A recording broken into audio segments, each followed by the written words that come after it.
Hey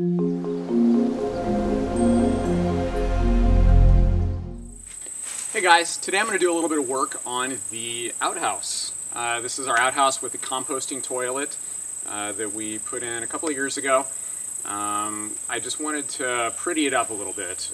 The inside is just kind of the bare framing, and then it's skinned in this barn tin, and so I was thinking about lining the walls with used pallets. Okay, here's the outhouse. There's our sawdust bucket, and there's kind of some cobwebs all over the place. So it's just a little bit bare. And so here's the outhouse composting toilet. My idea is to line the wall with some vertical kind of furring strips that I'm going to cut off some 2x6s and just put vertical furring strips every so often. And then run some pallet wood horizontally, and then I'm going to whitewash it. But first step, start cleaning this place out real quick.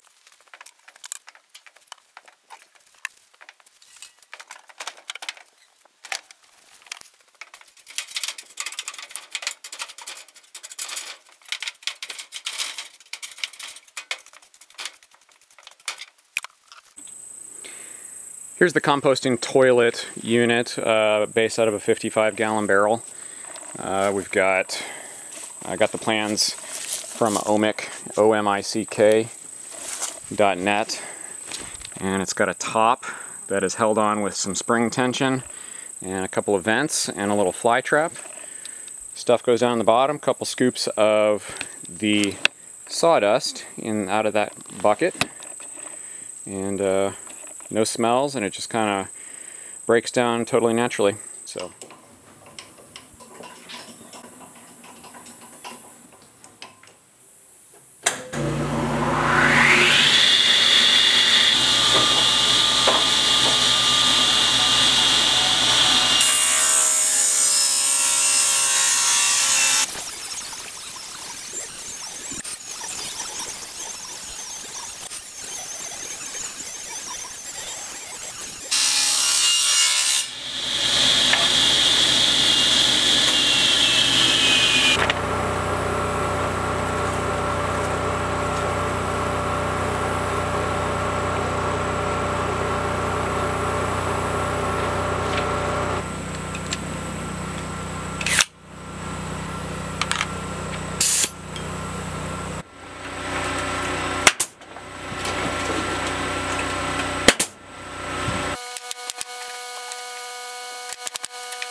Alright, so the walls are done, lined with pallets. Honestly, it took me longer to disassemble the pallets. I used a Sawzall or a reciprocating saw, depending on where you live, whatever it's called, but just ran down sides of the pallets to cut the nails off. That was way easier than trying to pry them apart with a hammer. I destroyed several pallets before I hopped on YouTube and saw someone demonstrating how quick and easy it is to use a Sawzall to cut through the nails.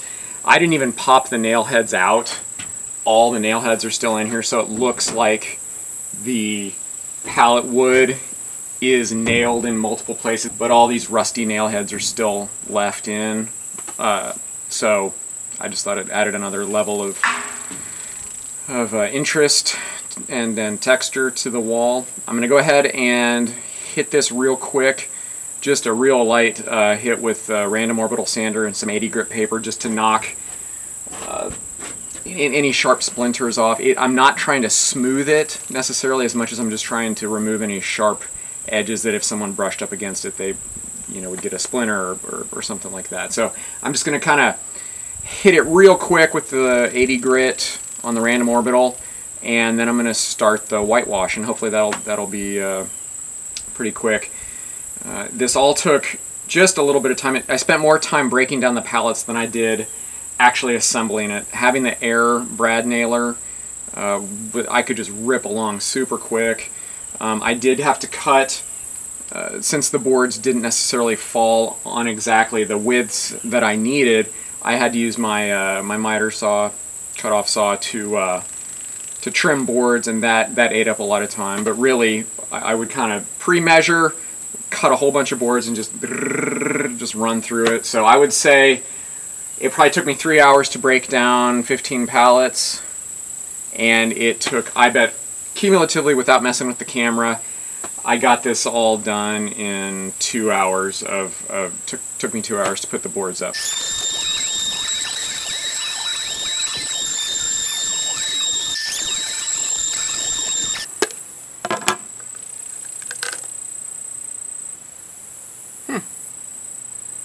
Paint's gone totally solid in there. Wow. Okay, this one's not going to work.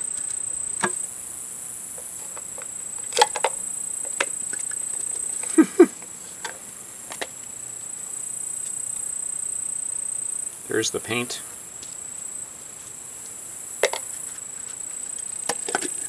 That's about 10 years old, so I'm not surprised. Let's try again. The reason I'm just using random paint that I have laying around... Oh man, that's dried up too. Well, I guess I'm not going to be whitewashing today.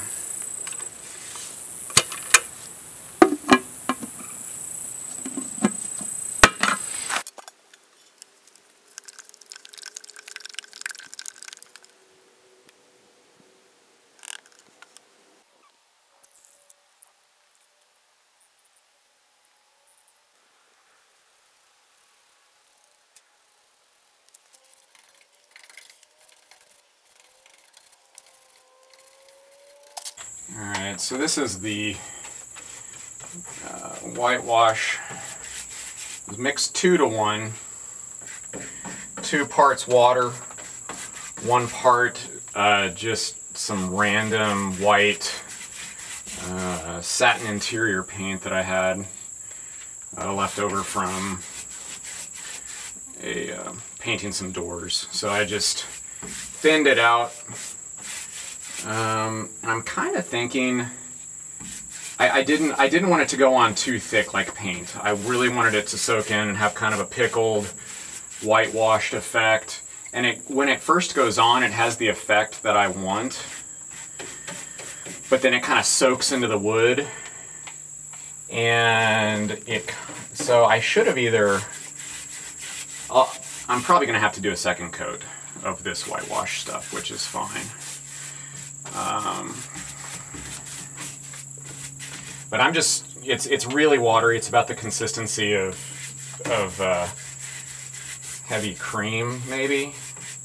A little thicker than whole milk, but light cream? Not sure. Anyway, I'm just kind of slapping it on because I really don't want, this is not where your inner perfectionist needs to make an appearance.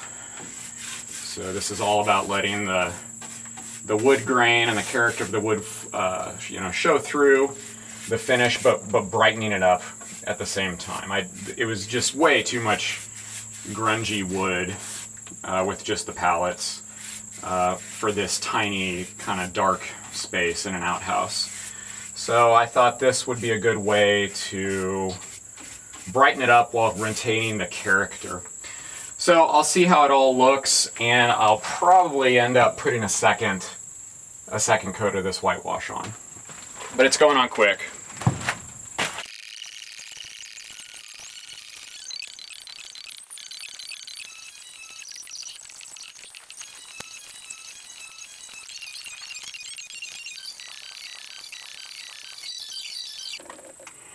So here's first coat of the whitewash. Brightened it up quite a bit, but it's still, I think I want just a little more coverage. So, time for the second.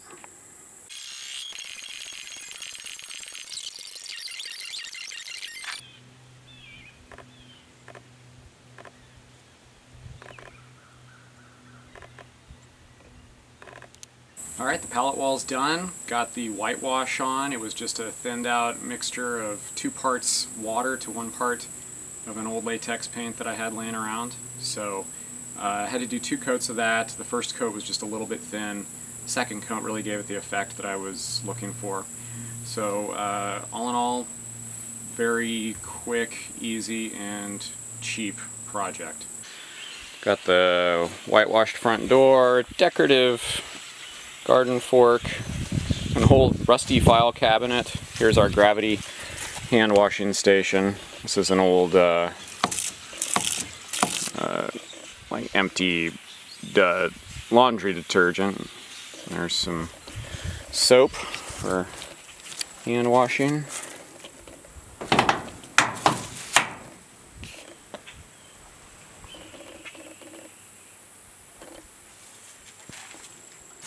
Sawdust bucket.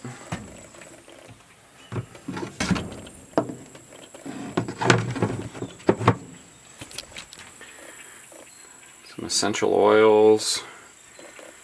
Coat holder. A little battery.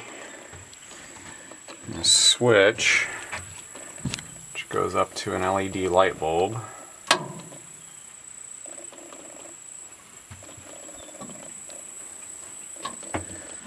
Here's the composting toilet, all in place. Little black gas pipe toilet paper holder.